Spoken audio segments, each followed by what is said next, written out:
반갑습니다. 이투스 오승준 수리논술팀에서 광운대학교 파이널을 맡고 있는 박진아입니다. 오늘은 선생님이랑 같이 광운대학교 논술 전형에 대해서 알아보도록 할게요. 우선 광운대는 수능 최저학력 기준이 이제 없는 학교죠. 수능 안 봐도 상관없고요. 반영 비율은 논술대 학생부가 7:3 비율로 반영이 되고 있어요. 그럼 100점 만점에서 이제 논술이 70점 만점, 학생부가 30점 만점 이렇게 생각을 하면 되는데요. 이때 학생부 안에서도 교과 대 비교과가 8:2 비율로 반영이 돼요. 그러면 학생부가 30점 만점인데 그 중에서 교과가 80% 반영이 되니까 실제로 38에 24 하면은 100점 만점에서 교과 점수가 24점이 만점인 거예요. 24점. 그래서 선생님이 여기서 1등급을 24점으로 이렇게 환산해 놓은 거거든요. 그래서 교과는 여기에 있는 이 표와 같이 반영을 하고 있는데 1등급 24점 만점, 그리고 이제 한 6등급이 21.12 요 정도. 그러니까 뭐 1등급과 이제 6등급의 어떤 그 점수 차이가 3점이 안 되는 거죠. 3점이 안 돼요. 근데 실제로 논술 전형을 쓴 학생들 중에서는 이제 거의 1, 2등급인 학생들은 없어요. 1, 2등급인 학생들은 없고 대부분 논술 전형을 쓴다라는 거는 이제 3등급 이하라는 건데, 그래서 내가 만약에 6등급이다 하더라도 기준은 3등급을 잡아 생각하시면 돼요. 그래서 3등급이랑 6등급은 이제 뭐 한 2점 정도 차이가 난다. 그래서 내가 뭐 6등급이라 하더라도 뭐 3등급 대비 2점 감점 정도 되는구나 생각하시면 돼요. 뭐 크게 부담스러운 이제 감점 폭은 아니고요. 비교과는 이제 출석이랑 봉사를 얘기를 하는데, 올해 이제 코로나 때문에 이제 출석이랑 봉사 요거 이제 만점 준 학교들이 이제 있어요. 근데 광운대는 출석은 그냥 그대로 원래 발표한 대로 가겠다라고 발표를 했고, 봉사만 이제 그냥 만점 처리해 주겠다라고 발표했어요.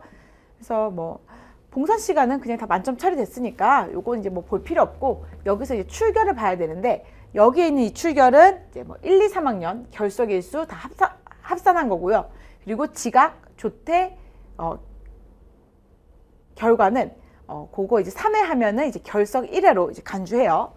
그리고 뭐 질병이나 뭐 이런 걸로 뭐 결석 지각한 거는 뭐 상관없으니까 무단 결석, 이제 무단 결석, 뭐 무단 조퇴 이제 그런 거 기준으로 반영한다라는 거 알아두도록 하세요. 시험 날짜는 12월 12일 토요일, 그러니까 수능 보고 나서 그 다음 주 토요일이기 때문에 수능 본 그 다음 주 일주일 동안 이제 빡세게 준비해가지고 이제 치는 학생들이 많고요. 시험은 원래는 이제 오전, 오후 두 번에 나눠서 시험을 쳤는데, 올해는 이제 코로나 때문인지 총 3번에 나눠서 시험을 쳐요.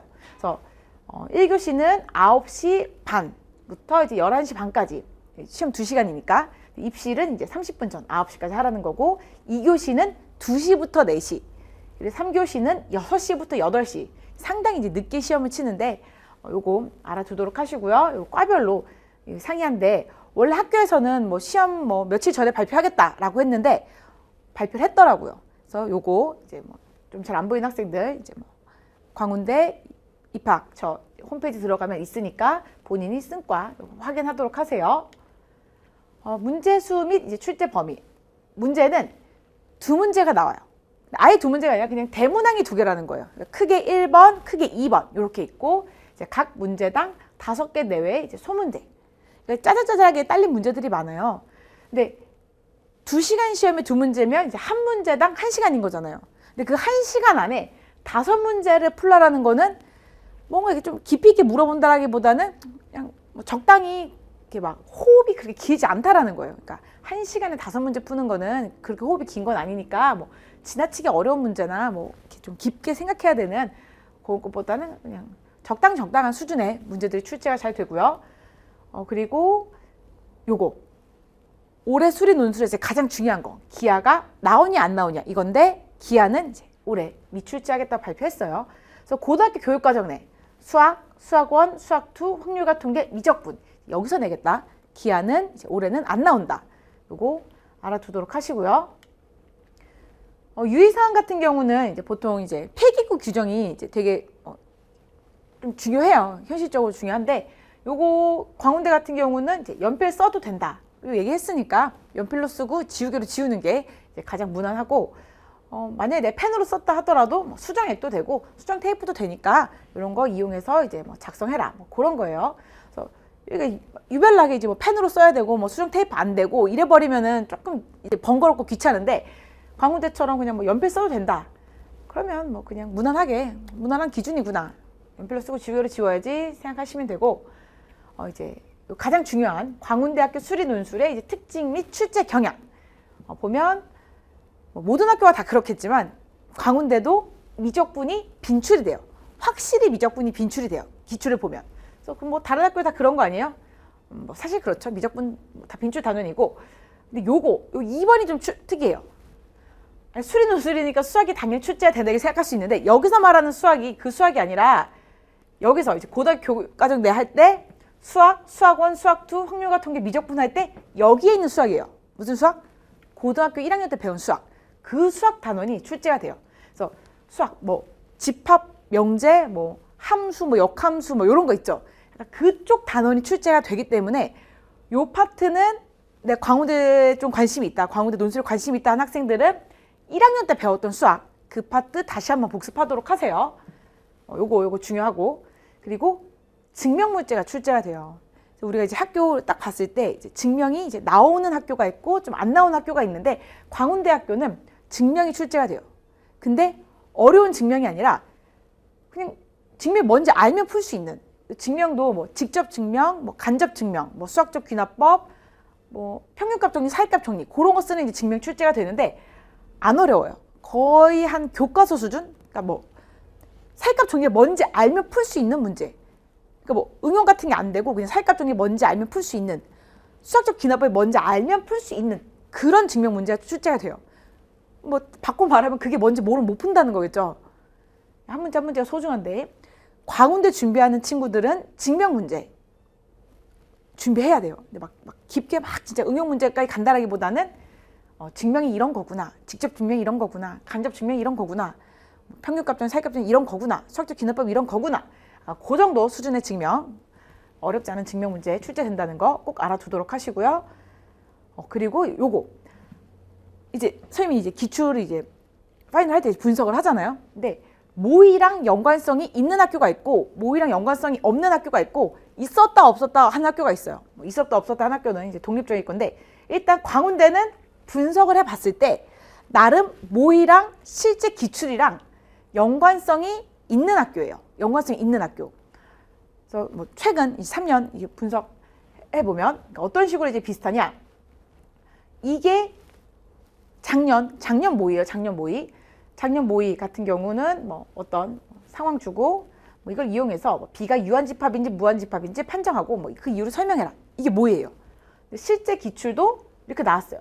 이거를 이용해서 이 집합이 유한집합 또는 무한집합인지 판정하고 그 이유를 설명해라. 생긴 게 조금 이제 집합이 달라지긴 했지만 이 정도면 연관성이 있다라고 볼 수 있는 거거든요. 그래서 기출 분석을 모의 분석을 열심히 해야겠다. 그 생각하셔야 되고 요 같은 경우도 이제 뭐 2000년도 모의 요렇게 읽어보면은 읽어보면 모르지. 이거 내가 설명해주면은 얘가 귀류법 간접 증명을 써서 증명하는 거예요. 요 간접 증명. 근데 실제 요 기출 요것도 간접 증명을 써서 보이는 문제가 나왔어요. 간접 증명 이렇게 보이는 거구나.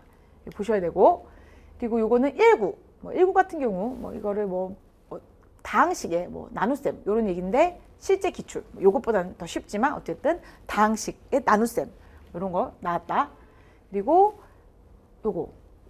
이거는 이제 가우스가 나왔어요. 19 모의에 대부분 이제 가우스 뭐 잘하는 학생도 있지만 좀 모르는 학생도 있는데 19 모의에 가우스가 나왔어요. 그러면 그의 기출에 가우스가 이런 식으로 나오는 거예요. 그래서 내가 모의를 분석을 그냥 풀고 끝내는 게 아니라 분석하면서 가우스가 이런 거구나, 이런 성질이 있구나 라고 이제 다시 한번 정리한 학생들은 이 문제 풀 때 조금 유리했겠죠. 이런 식으로 이제 어떤 모의랑 기출의 연관성이 있어요. 뭐 이거 계속 봐도 다 마찬가지인데 이것도 이제 19 모의에 뭐 극대극소, 그럼 기출의 극대극소, 기출의 또 극대극소, 어떤 극대극소와 관련된 문제, 뭐 18 같은 경우도 이게 나왔는데 여기서 얘가 사이값 정리를 이용해서 이거 보이는 거거든요. 그러면 18 기출에서도 요거 사이값 정리를 이용해서 보이는 거. 그래서 내가 사이값 정리를 몰랐다 하더라도 모의를 풀어보면서 사이값 정리가 이런 거구나. 모의 사이값 정리가 나왔네? 정리한 학생들은 가서 잘 봤을 거예요. 뭐 이것도 보면 다 비슷해요. 이것도 뭐 함수 주고 뭐 증가 감소, 오목 볼록, 기출도 증가함을 보이시오, 아래로 볼록함을 보이시오. 요거 제대로 풀어봤으면 이것도 당연히 풀었겠죠? 요거 얘는 수학적 귀납법, 일치 모의의 수학적 귀납법이 나왔어요. 그럼 요거 분석한 학생들은 일치 기출에서 수학적 귀납법을 맞았겠죠. 약간 이런 스타일이에요. 뭐 끝이 없는데, 자, 요것도 이제 못과 나머지. 요것도 간접 증명. 요거 간접 증명. 내가 요거 증명하는 거랑 요거 증명은 실제로 똑같아. 얘는 그냥 자연수의 어떤 못과 나머지고, 요거는 다항식의 못과 나머지인 건데 아이디어 자체가 똑같아요. 어떤 내가 간접 증명을 통해서 요거 증명하는 거. 요것도 요거 기출 풀어보는 학생들 요거 잘 풀어봤겠죠? 자, 계속 이제 같은 얘기를 했는데 결국 이제 하고 싶은 얘기는 요거 모의와 기출의 연관성이 높다라는 거. 요거 이제 강조하려고 조금 이제 예를 많이 들다 보니까 좀 많이 들었는데 어쨌든 올해 2021년도 모의 그냥 보고 뭐 모의 그런가 보다 이렇게 대충 보지 마시고 모의랑 관련된 내용들 그 단원들 다시 한번 정리해 보도록 하시고요. 기출 분석은 당연히 해야겠죠. 기출 분석. 그래서 모의도 올해 모의 잘 보고 그리고 최근 3년 기출 요거 분석 잘 하도록 하세요. 자, 그러면 여기까지 해서 광운대학교 TCC 마치도록 할게요.